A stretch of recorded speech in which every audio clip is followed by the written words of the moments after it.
G. Ilé ìbáyìí tún fà.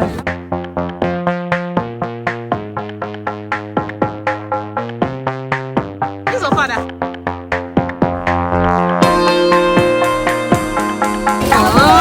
What point?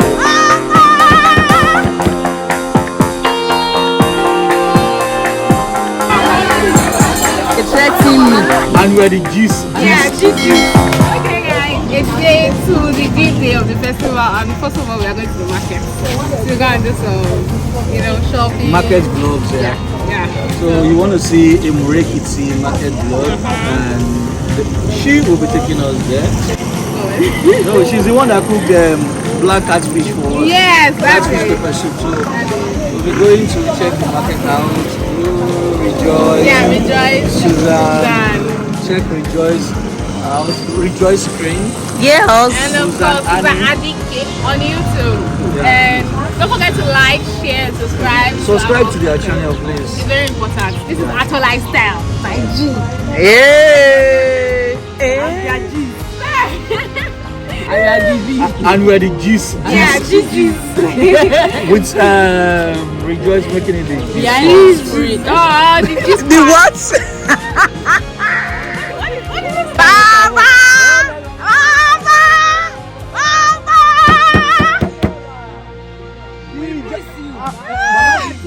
Baba said we are judging you. Mo fẹ́ wá kí yín. Àwa wà nílé. Ẹwà general À ń ní lọ màá wá pè. Mo sọ tẹ bá pè a máa mọ bí tá a wà máa jẹ sọ pé ó ta Ṣé wà. ẹ ti jẹ gbogbo àtàbọ̀lé àti ìkúrú ẹ ti jẹ? Àti jẹ. Kí ni? Rejoice is going in now. Èmi jáyé lọ ń tèmi ni o. Bàbá ẹ wá gbé wa ṣayé. Off Baba's off the. Bàbá ẹ wá gbé wa jayé. Baba, when we are going. See, when we are going, Baba is going to take us to a place to eat. Oh yeah. Baba kí ló dé? Bàbá. Suzanne ní mà Káyọ̀ nìyẹn. tí mo jókòó sẹ́gbẹ̀ẹ́ yín. Suzanda. nìyẹn. Ó ti ń kí ìgbẹ́ láwọn pípíà. Mo láìkẹ́ náà, mi lè purọ́ fún ẹ bọ̀, mo láìkẹ́ bọ̀, mi lè purọ́ fún ẹ, mo láìkẹ́ bọ̀. Èmi ni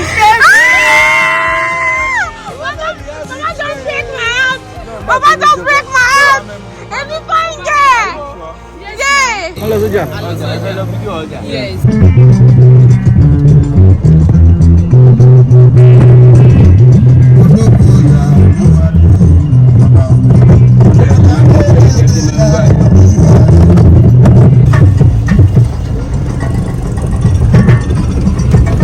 So guys, this is Emure Market in Emure Ekiti State, Nigeria. Welcome.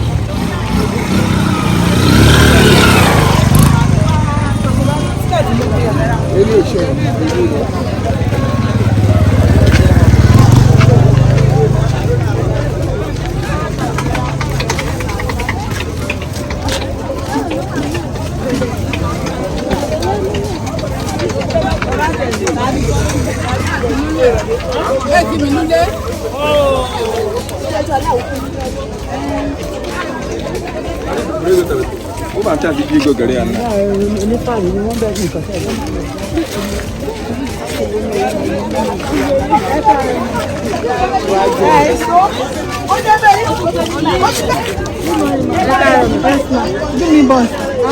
Kó bá ṣe tó ti mú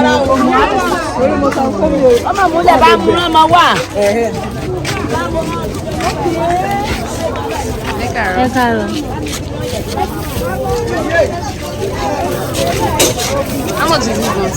50 naira.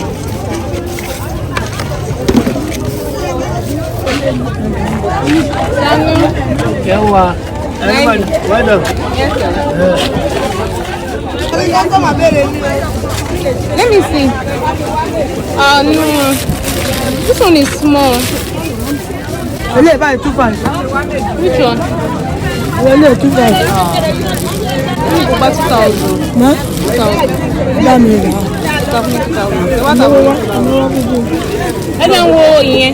That yellow one. Ilé 3,000 ní jálẹ̀. 3,000 ní jálẹ̀. Ó dà bàjẹ́. Ó kéré lójú mi. Òkèèrè wọ̀ òkè. Ó ń jẹ́ kejì mú yẹn ò gba 2,000. Rárá. Ṣé máa gba transfer? Mo gbà.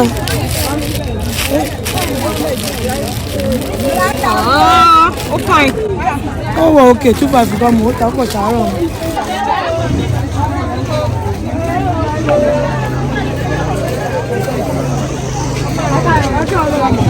Ẹ káàárọ̀ ma.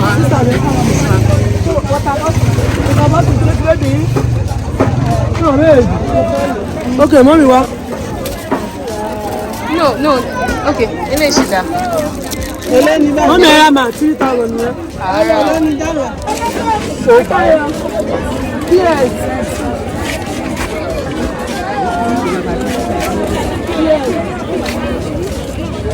Nka? I dey come.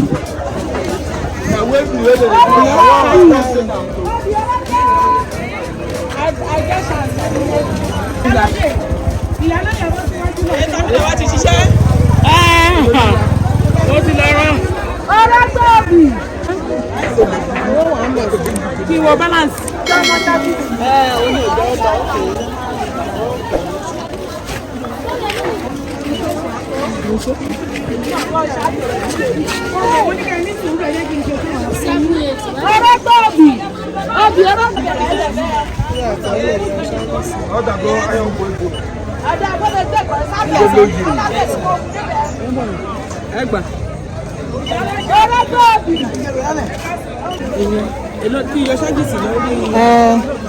Ẹ̀rọ charges méjèèjì lórí yẹn.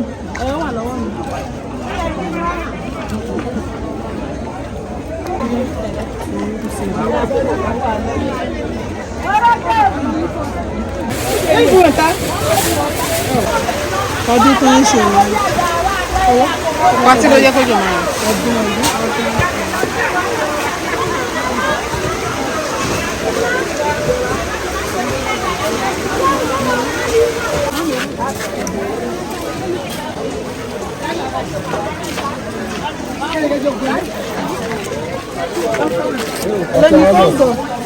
One rubber. 1, 2. Kí ni o ti ti bẹ̀rẹ̀ 800? What in the 800? Oh, no good 800. Abulai. Never come alive. How much you want to sell? 1. Oh, what in the 900? 1. I talk. Tell me that Molo Ebruko again. Say it now. You be come here Ebruko now. I go buy this one 200. See the one we select. Oh yeah, put that. Oh yeah. Customer.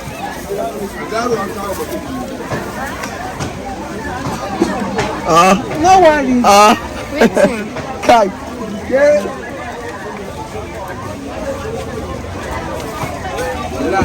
You dey fear?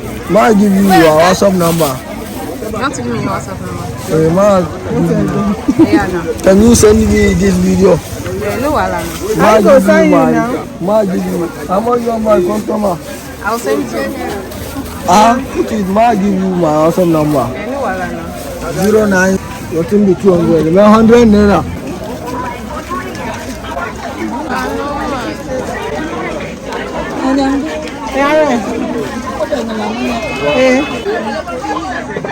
Enda. Ele.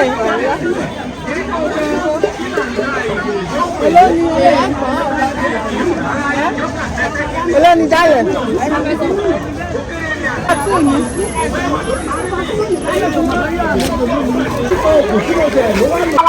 Ṣé báyìí?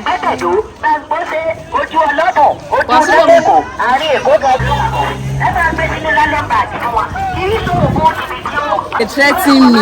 With me. They play. Oh, Shere. All those photographers, when they do anyhow. They play.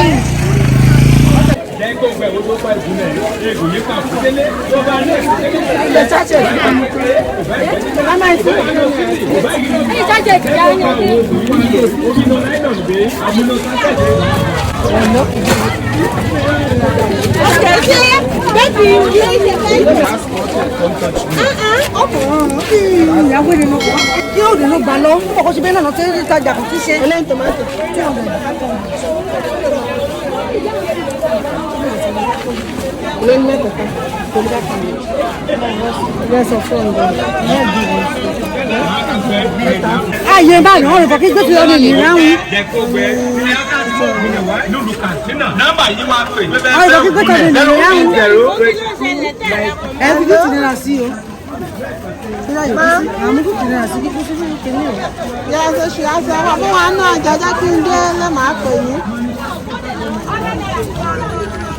Ọ̀rẹ́ kò lọ́wọ́ lọ́nà kò gbé tí pákó bá gbìyànjú gbé tí akẹ́tọ̀ láṣẹ́. Wọ́n ní mi rí fọ́tọ́yọ́ mẹ́ta. Méjì yìí fi ẹja ọ̀rọ̀ máa ń ta ẹja. Ṣé dandan wù lóore? Èló ni? Ó ṣàdúgbò kan ní ilé kọ́rọ́ kí rẹ́ṣì. Wọ́n máa rà á.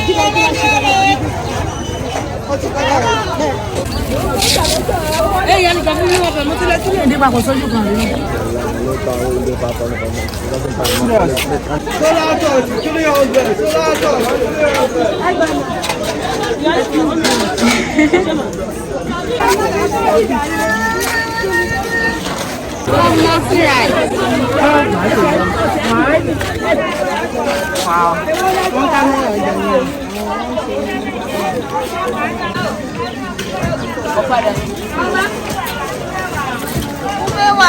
Wow.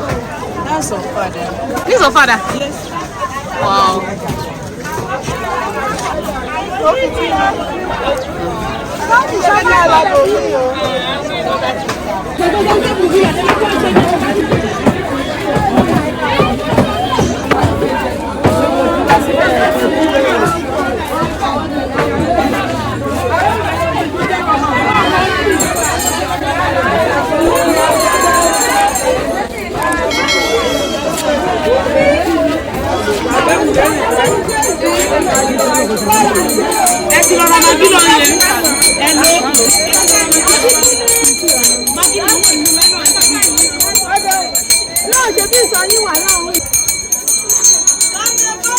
Àti kọ́sọ́mà ni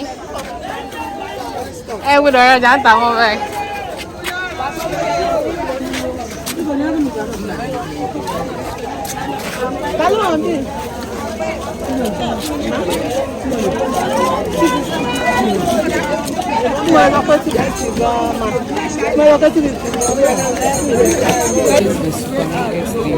I thought I was the only one. Mommy, me.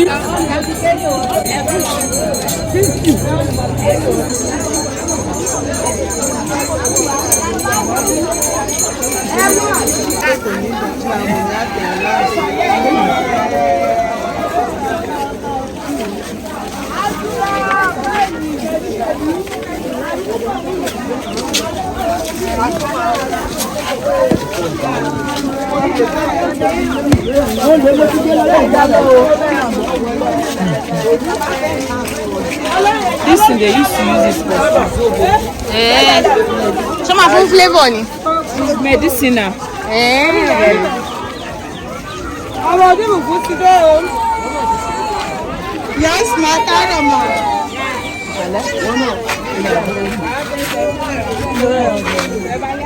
Bíbọ̀ ìjà yìí.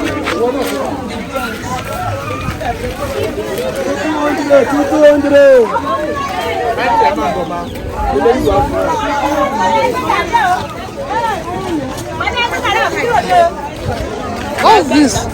Kundi abi what is this? Omo. Wow.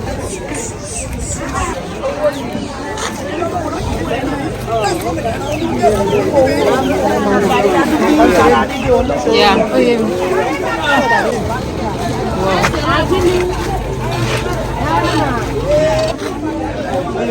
Oh, betul atas apa? Ini okey.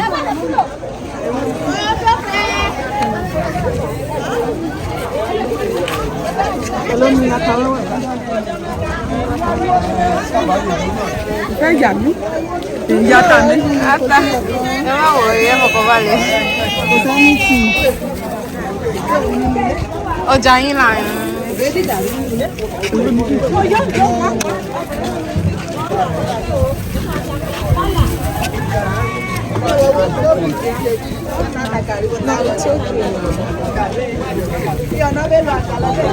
Lára òkín dédìí odò. Mátà mi sí mi lára òkín dédìí odò. Beijo, Marla.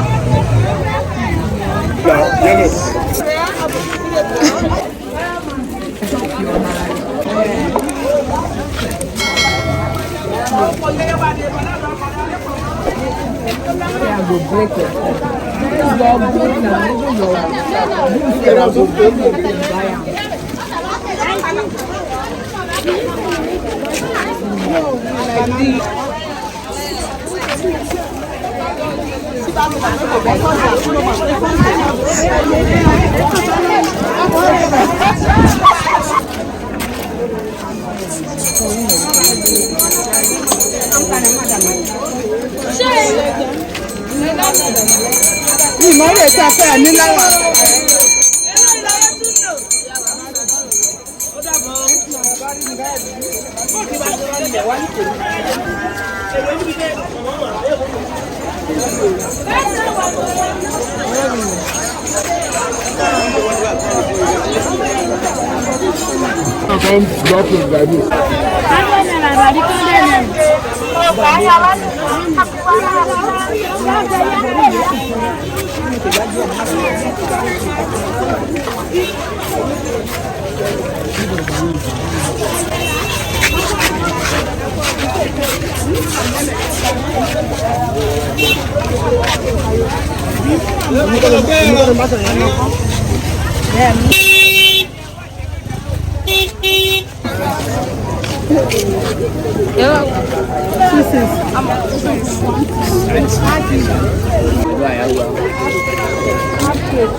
Mọ́tò padà.